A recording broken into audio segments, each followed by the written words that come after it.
Hi, welcome back to the channel, everyone. This is Rory with Sterling Trails, also known as Mill Creek Garlic. I'm starting out my day here pulling in some logs off the trail that fell over the weekend from the windstorm that came through. Probably everybody is familiar which storm it was because it affected just about every college football game on Saturday. Um, but I'm using my Ford 3000 and the log grapple that I put together. I welded the beam and stuff myself, fabricated that, but the grapple come from Grapple Pros along with the rotor that I use, rotor, yes. I'm used to saying router instead, but it makes it super easy.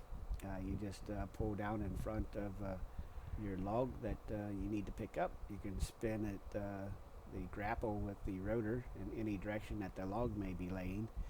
The hydraulics are on the tractor right next to my right hand side, right by my right hand.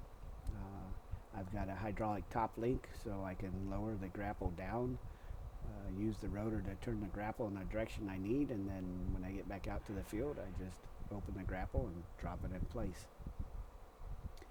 Here on my skid steer, a 773, I have a front hoe from Skid Steer Solutions. It's manufactured, I believe, by eTerra, and I have the grapple attachment. They have different buckets, even a claw tooth that you can put on here, and I've got the grapple, and I call it my iron fist.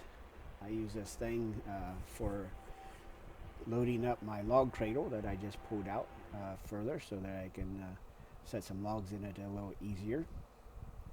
But this log grapple, I use it to burn brush with.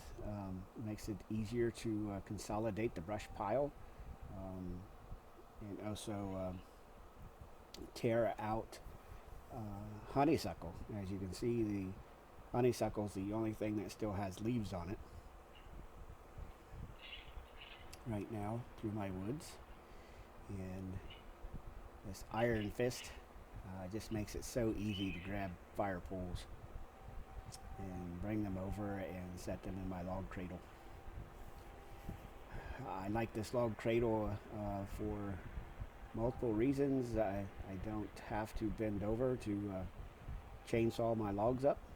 I can put several logs, heavy logs, in the cradle at one time, as you'll see. I load this thing up.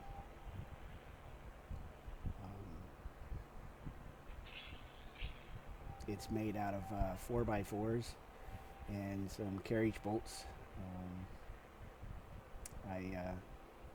First version of this, I notched the 4x4s, thinking that it would add more stability and strength to it, but actually it made it weaker. So now I just build the crosses, put the extra 4x4 underneath them, and carriage bolt the heck out of it, and it's real solid. I use 1/2-inch carriage bolts. And I load it up. And sometimes I miss, but with this log grapple, iron fist, you just get a hold of it again, drop it down where I want it.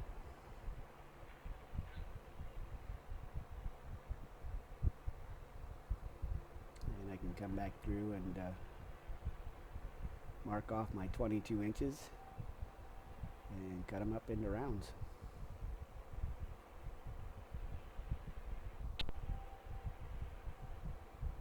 And this next log that I'm going to pick up and set up out of the way, it's not out of the way very long, but I set it up out of the way. It's probably a good 18 to 20 inch round log, and this thing has no issues of picking it up.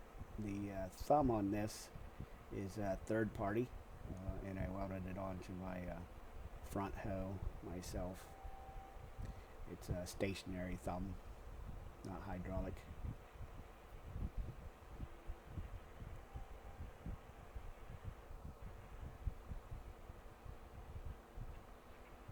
And I believe that I can fit one more fire pole into the cradle.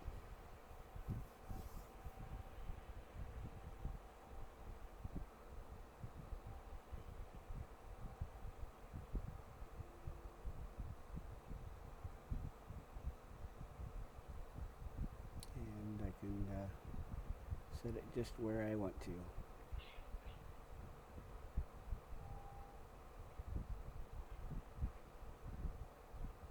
And it actually sits there very fine. I start cutting on either end. It has no issues of setting up there in the cradle once I get cutting. I'm going to shove this telephone pole further out of the way.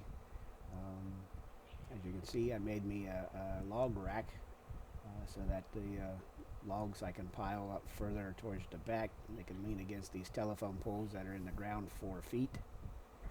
Then the leftover telephone poles I had from that project I put out in front of the ones going vertically so that my logs can lay on the telephone poles and up out of the dirt and mud and get some extra air to dry.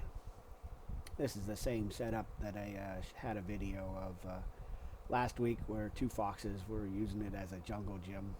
We also have a cat that's had a litter of 4 kittens that plays out all over that pile of logs, and the